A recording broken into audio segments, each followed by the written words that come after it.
16, I was plucked into the underworld. I had begun smoking marijuana, and the veils parted.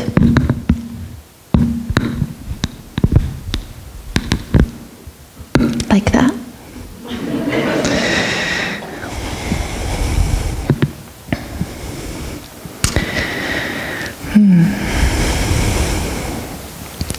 The veils parted, stripping my defenses to fully feel the delight, but mostly it was the depth of pain. I'm just gonna take this off.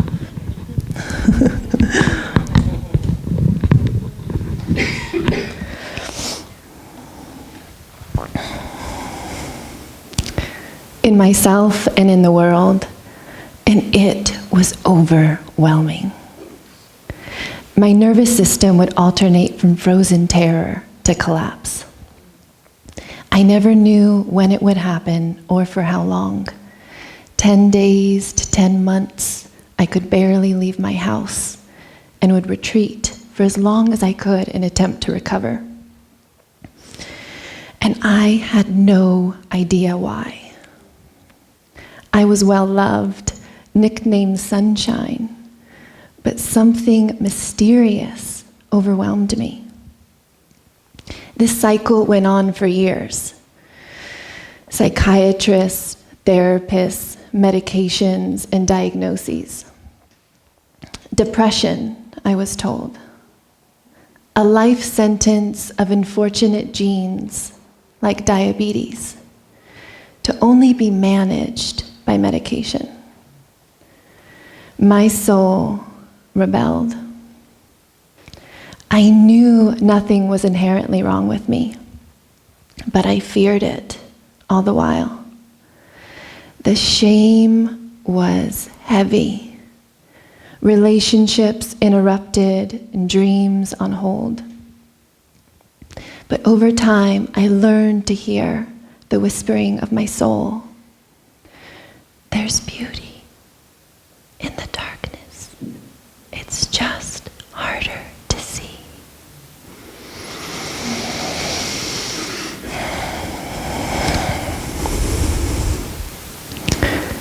At 25, I met a man.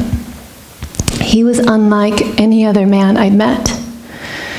His first words to me at a house party were not, "Hi, how are you?" They were, "There's a part of you that's innocent and a part that's wise from pain." His first words. He felt me.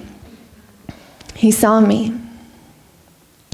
Mike had a handlebar mustache he'd wax into place. He's a passionate singer-songwriter with piercing poetic lyrics and Spanish guitar. He was physically the strongest person I'd ever met, skillfully traversing trails and roads on his mountain bike and motorcycle. I told him a little of past pain with men, where I felt objectified and consent wasn't given. So when I froze and withdrew after our first sex, he reached out with care, saying he valued our connection, even if that didn't involve sexuality. And we were together ever since, 3 years and a season.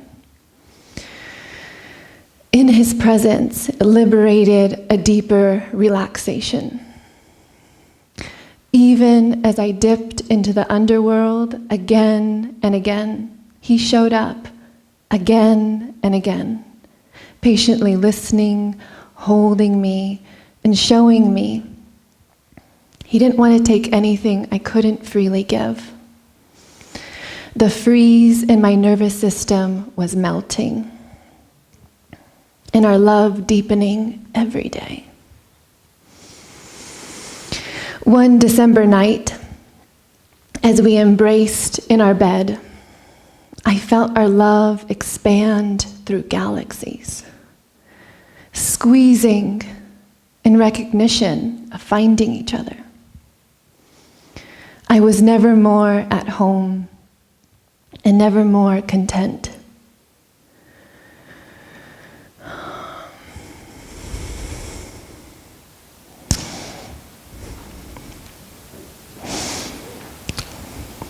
The very next sunny afternoon, on his way to music production school, he was hit on his motorcycle.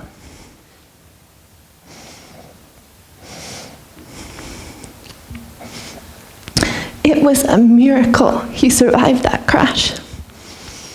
He lost a lot of blood. First, his leg was amputated, and we were told it would be a marathon of recovery.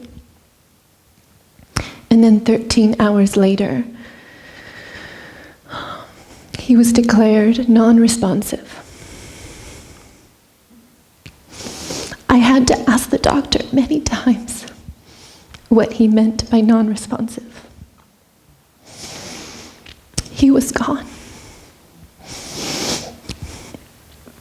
As I walked the hospital grounds with my mother, the white roses were distant and the blue sky flat.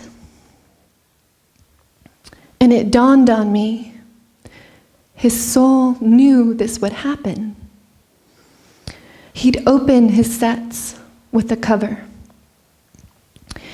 Jolene, Jolene, I'm begging of you, please don't take my man. Jolene, Jolene, please don't take him just because you can.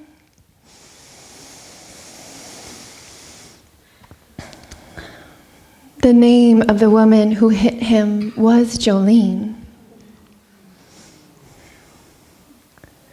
I realized his songs were guidance for this journey.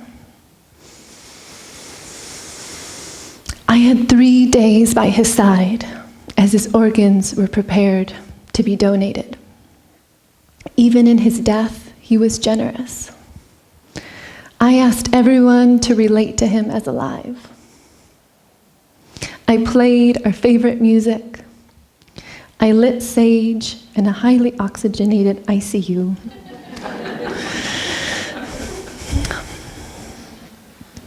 As friends and family came and went. And as I stood by his bedside, I felt this strange grace, this strange rightness, because it was happening. Before I had to say goodbye, a nurse suggested I lay by his side. So I disrobed into a hospital gown to have skin to skin. One more time.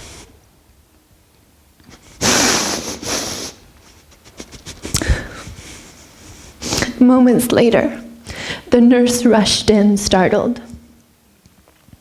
My heartbeat was being picked up on his heart monitor. I don't know how I walked out of that room.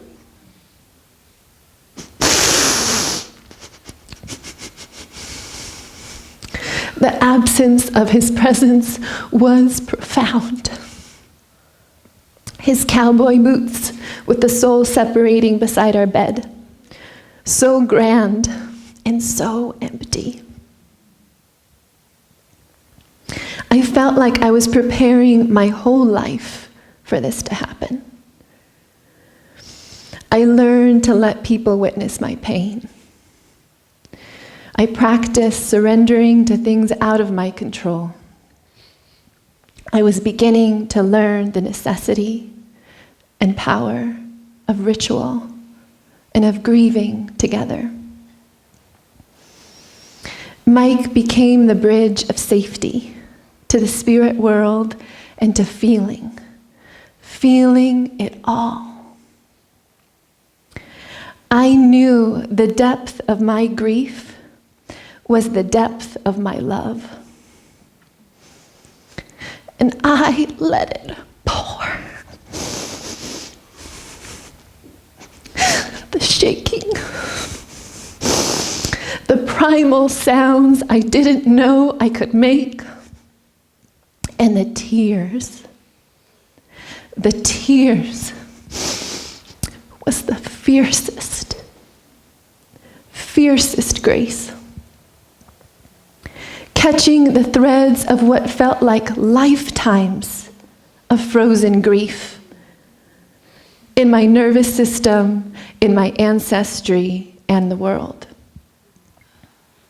Cleansing, healing, and weaving each thread back with each sacred tear and roar into a quilt of wholeness and belonging.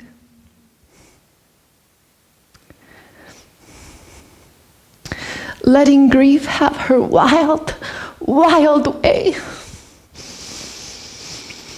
freed me from that underworld suffering that gripped me for 13 years and opened me to the ecstasy of my sexuality and my heart to love again.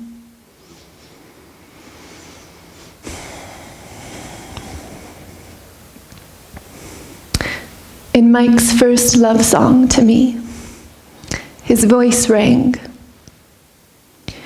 We both know freedom comes at a price. I'll pay it for you without thinking twice.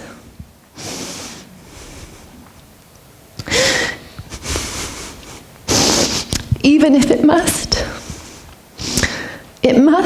be the end of you and me. You shall be free. And darling, I dare you. Put steel in your eyes and let your freedom ring. Ring, ring.